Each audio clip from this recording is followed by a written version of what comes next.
What's going on, guys? This is Austin with Always Dad, and today we're going to talk about 3 different things that have made COVID-19 as a soon-to-be dad really difficult.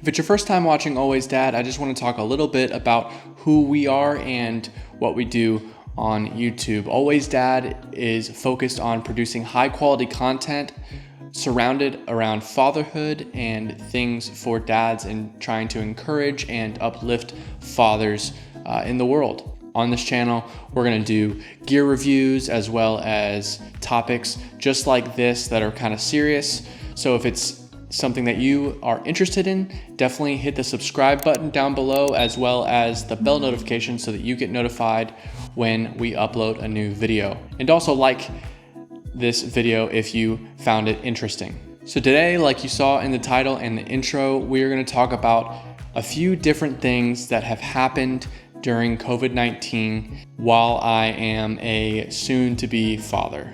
Now, these are some things that you need to look out for as well as just pay attention to and just realize that they're going to probably happen to you and there's not much that you can do about it. But there are a few ways that I'm going to mention as well in this to counteract those negative things.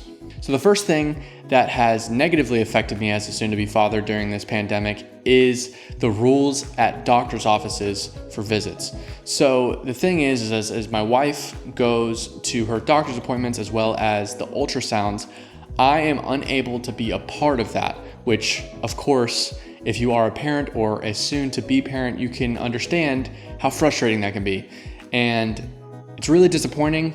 I kind of understand why, and I get the reason that they're doing it the way they are, but it doesn't mean it's not irritating for me as a soon-to-be father because I want to be able to see my baby on the ultrasound and also just be a part of what's going on the medical side. Some of the things that come about with this as well, because I'm not able to be there during the doctor's appointments, it also negatively affects my connection, not only with my wife and her experience, but also with the baby during this time, because a big part of a father's experience with the unborn baby is during an ultrasound where you can actually see the baby moving and kind of get an idea of this human that's growing inside of your wife that you don't really get to feel or anything like that. So this can be really disappointing, but I will talk about a few things that I am doing to counteract this issue soon. So the second thing that has negatively affected me during this pandemic is the overall fear of my wife leaving the house. Now, I don't know exactly what your guys' situation is on the other side of the camera, but our situation is that my wife has actually been working up until coming up in about a week, but my wife has been working throughout this time, at least for the last month or so. And I've been working as well, but with her working and as we go farther and farther along in the pregnancy, as well as the fact that she's working in Florida and everything going on right now in Florida, it's just kind of nerve-wracking the moment she walks out the door. And the reason that this can be nerve-wracking and just scary in general is that if she gets sick, there's a whole bunch of other things that could happen. It's pretty hard to know if someone has it unless they're sick. So the thing is, when you're pregnant, a lot of the symptoms that you have because you're pregnant are the same exact symptoms that you have when you have coronavirus. And number 3 is the paranoia. So what I mean by that is I am somewhat paranoid on a daily basis, not only because my wife is going out and working and being around people, but also because I'm going out and working. And I don't get to be around a lot of people, which is good, but I still go to a gas station here and there, or I have to communicate with contractors and things like that. And so it can get really nerve-wracking when I'm around people that I have no idea who they've been around or what they've been doing, as well as touching door handles and things like that other people are touching. And this makes me scared because I don't want to be the reason that my wife gets coronavirus. It kind of scares me. These are all the bad things and the negative things that have affected me during this pandemic. So what are the positive things that I've been doing to try to counteract these issues? Well, with the first one, The issue that really comes with it is that I don't get to be a part of some of the very important moments that we have during the pregnancy. So some things that I have been doing to try to counteract this issue and to bring some positivity to it and bring some connectivity between my wife and myself, as well as me and the baby, is to talk to her belly. Now, I think this is a really powerful way to have a connection between you and the baby as a father, because it's really during this time one of the only ways you can really feel connected, in my opinion, during this time. Now, not only will talking to the baby be a viable option for the baby to be able to hear my voice and to understand me and to know me this early on, we can do a few other things that are really cool that I will talk about in a future video. Doing these things helps me to feel more connected to the baby and more connected to my wife. And she brings home the photos from the ultrasound, which is amazing, and it helps me to just see them, and even a video as well, and it helps. It's not the same thing, no, because I'm not there with her, but it is definitely better than nothing. Now, the second issue was her going out and going to work, or going out in general.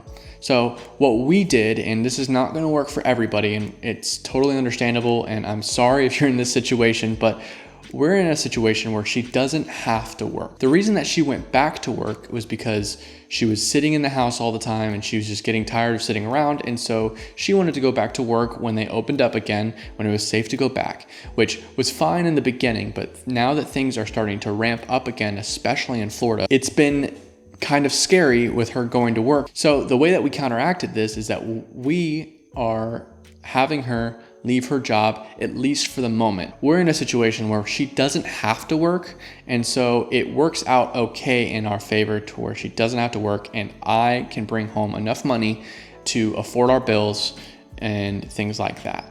This isn't something that everybody can do, but it is definitely something that I suggest, even if it's a little tight, but for the moment being, if you can afford to just have just you as the husband, as the dad, if you can just work and let your wife stay home, I think that's a very beneficial thing to do. It's not easy to make that decision, I know, but for me, it was a no-brainer because it is important for me that she stays protected. Now, that brings me in to my last point, which was about the paranoia. Now, just because she's not working anymore doesn't get rid of the fact that I get up and go to work every day. I don't work from home. And so that means that I have the potential to come in contact with somebody that has this virus, which is still freaking me out. But this is how I counteract it, and this isn't for everybody, I know, but this is the best way that I can see to cope with the situation. For me, it's a combination of prayer and sanitization.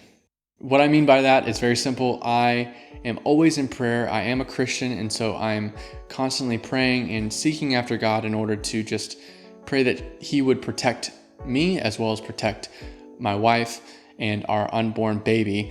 But I also take a lot of action to try to be as sanitized as possible. One thing that I actually did that for both of us recently is I got these new masks, which I'll link down below actually. They're really nice masks and they actually help you breathe a little bit better, but they're kind of like the ventilator mask, but they have filters in them that are not N95. They're not medical grade, but they're about as good as it's going to get on the consumer side of things, which is better than just a cloth mask in my opinion. And so I got those for both of us so that we can both have them whenever we go out, and I wear that whenever I go out into places while I'm at work. There's not much that I can do when it comes to this particular point about being scared of getting it myself, besides just trying to do my best to follow the CDC guidelines and to social distance and to be very clean, not touching my face and things like that. I would say definitely just focus on trying to be clean, just making sure that you are being sanitary, washing your hands as much as you can, as well as sanitizing them as much as you can. Sanitizers are a lot easy to come by now,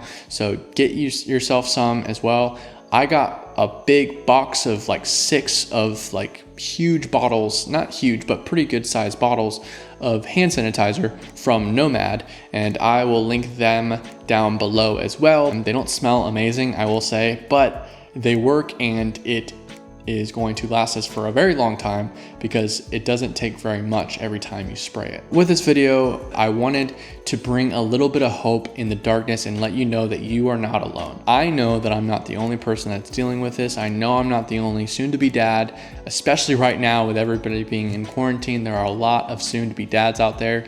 And if you're one of those dads, I'm here to say you're not alone.